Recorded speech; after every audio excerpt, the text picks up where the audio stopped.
Hello everybody people, কি অবস্থা সবার? তো কেমন আছো সব? আশা করি সবাই খুবই ভালো আছো। তো চলে এলাম তোমাদের মাঝে আমার এই নতুন চ্যানেলের সর্বপ্রথম একটা ভিডিও নিয়ে। তো ফার্স্টে আমার পরিচয়টা দেওয়া উচিত, সেটা হচ্ছে আমি একটা গোলকিপার, আমার নাম হচ্ছে ফারদিন খান। তো আমি লাস্ট একটা বছর ধরে আমি ইনজুরিতে ছিলাম, আমি আবার খেলাতে কন্টিনিউ ব্যাক করতে, আর আজকে আসছে একটা খেলা খেলতে। তো এটা আমার একটা ফ্রেন্ডের ম্যাচ, একটা ফ্রেন্ডলি ম্যাচ, বাট বড় একটা ম্যাচ। তো এ হায়ারের প্লেয়ার, এ বড় প্লেয়ার আমাদের এলাকায়, লাস্ট একটা বছর কিন্তু ক্লাবে ছিল। তো আমি কিন্তু চলে আসছি ওর সাথে, আমাকে বলছে যে আসার কথা। তো দেখা যাক আজকে কি হয়, আজকে সর্বপ্রথম ম্যাচ। তো চলো যাওয়া যাক। তো গাইজ আমরা 15 মিনিটের মধ্যে মাঠে চলে যাই, বিকজ আমার বাইক ছিল, যার কারণে আমাদের যেতে বেশি সময় লাগেনি। অ্যান্ড মাঠে যাওয়ার পরে সর্বপ্রথমে ব্যাগের মধ্যে যা যা ছিল প্রয়োজনীয় সবগুলো বের করতেছিলাম। আর আমার সাথে যে ছিল ও ব্যাগের থেকে সব কিছু বের করতেছিল আর দেখাচ্ছিল যে কী কী আনছে। হ্যাঁ, ও একটু ফানি গাই, তো তারপরে মেন্টালিটি খুব ভালো। তো ব্যাগ থেকে সব কিছু বের করার শেষ হওয়ার পরে আমরা দুজন একটা জায়গায় বসি, দেন আস্তে আস্তে আমরা রেডি হচ্ছিলাম ম্যাচের জন্য। আর আমি তো বলেছি যে আমি গত একটা বছর যাবৎ ইনজুরিতে ছিলাম, বিকজ আমার পায়ের লেগারমেন্ট ছিঁড়ে গিয়েছিল। তো ছিঁড়ে যাওয়ার কারণটা একটা ম্যাচের মধ্যে টান লেগেছিলো, যার কারণে লেগারমেন্ট ছিঁড়ে যায় আমার। তো আমি ইনজুরিতে পড়ে যাই, দেন অপারেশন করা হয়। অপারেশন করার পরে আমি লং একটা টাইম রেস্টে থাকি। তো আমাকে ডক্টর কিন্তু এখনও বলেছে যে খেলাধুলা করা যাবে না, বাট ফুটবলকে যেহেতু এতটা ভালোবাসি, তো খেলাধুলা থেকে তো আসলে বের হয়েও থাকাটা সম্ভব না, যার কারণে আমি আবারও কামব্যাক করে চলে আসলাম। দেখা যাক কী দেখি হয়, আমি কিছুটা ম্যাচ খেলি বা কয়েকটা দিন খেলার পরে দেখা যাক আমার পায়ের কী দেখি অবস্থা হয়। তো আমি আশা করি যে পারবো। হ্যাঁ, আমার কাছে এখন মনে হচ্ছে যে আমার পা ঠিক হয়ে গেছে, বাট বাকিটা আল্লাহর উপরে ছেড়ে দিয়েছি। যদি আর কোনো প্রবলেম না হয়, ইনশাল্লাহ আমি কন্টিনিউ ফুটবল খেলতে থাকবো অ্যান্ড তোমাদের মাঝে আমি ভিডিও দিতে থাকবো। তো আমার কিন্তু আরও একটা ইউটিউব চ্যানেল ছিল যেখানে আমি কন্টিনিউ ভিডিও আপলোড করতাম আমার ফুটবল খেলার, বাট সেই চ্যানেলটার এখন রিস্ক কমে গেছে, কজ আমি একটা বছর ধরে আমি ওখানে কোনো ভিডিও আপলোড করিনি। আর তোমরা কিন্তু কম বেশি জানো যে ইউটিউব চ্যানেলে কন্টিনিউ না করলে সেখানে কিন্তু চ্যানেলের রিস্ক থাকে না। তো যার কারণে আমি চিন্তা করলাম যেহেতু আমি রেগুলারিটি মেনটেন করবো, আমার নতুন একটা চ্যানেল খোলাটাই বেটার হবে।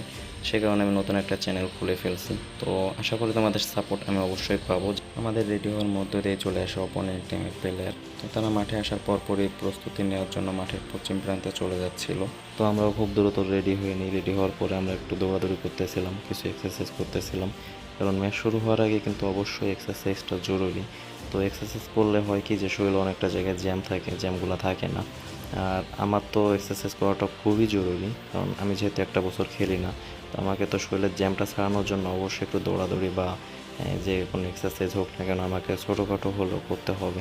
শুধু আমার ক্ষেত্রে না, যারা রেগুলারিটি মেনটেন করে খেলে তো তাদের ক্ষেত্রে এটা অবশ্যই প্রযোজ্য। আর তোমরা যদি এক্সারসাইজ না করে মাঠে খেলতে নামো সেক্ষেত্রে কিন্তু বিভিন্ন ধরনের বিপদ ঘটতে পারে।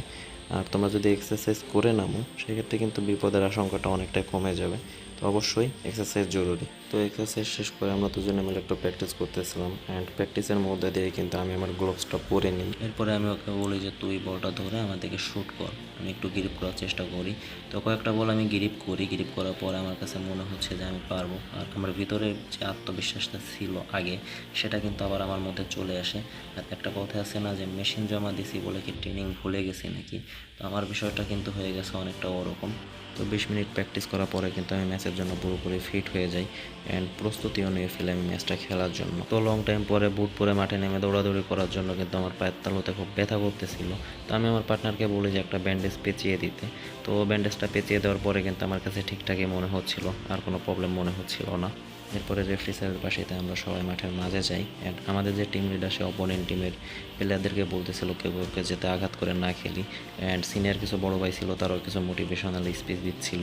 তো এরপরে কিন্তু আমাদের খেলাটাও অ্যাকচুয়ালি শুরু হয়ে যায়। প্রথম ম্যাচ হিসাবে আমার পারফরমেন্স কেমন ছিল সেটা তোমরা ম্যাচটা দেখলেই বুঝতে পারবে, আর ম্যাচের যে রেজাল্টটা সেটা তোমরা পুরো ভিডিও দেখলে ইনশাল্লাহ পেয়ে যাবে। তো তোমরা ম্যাচটা দেখতে থাকো।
হ্যালো গাইস, একটা গোল প্লেয়ার অনেক ভালো, আর কিছু বলার গোল কিন্তু একটা হয়ে গেছে। আমি কিছু জানি না।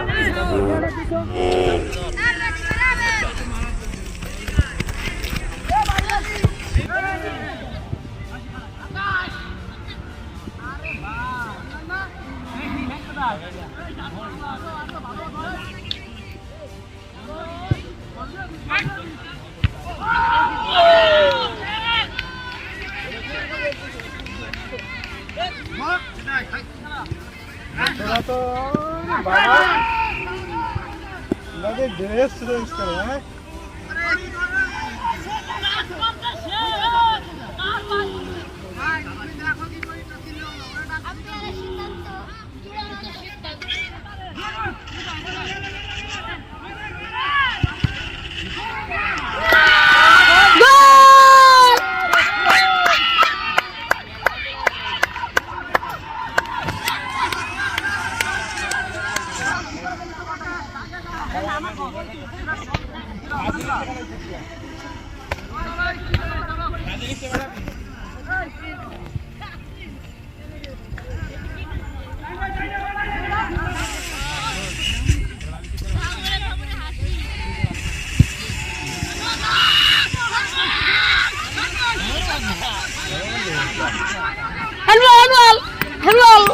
আপনার ক্যামেরা কি করছে দেন তো?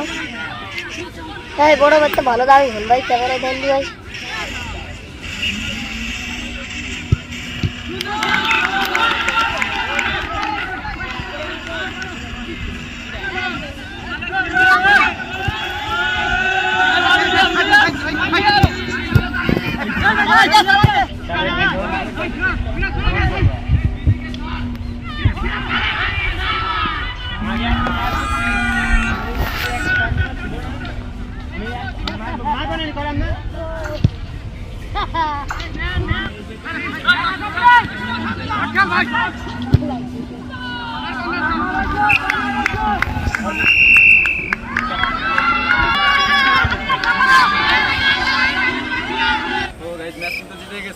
দুইটা গোল দিয়ে দিচ্ছে আর আমাদের একটা গোল কিনা দিচ্ছে।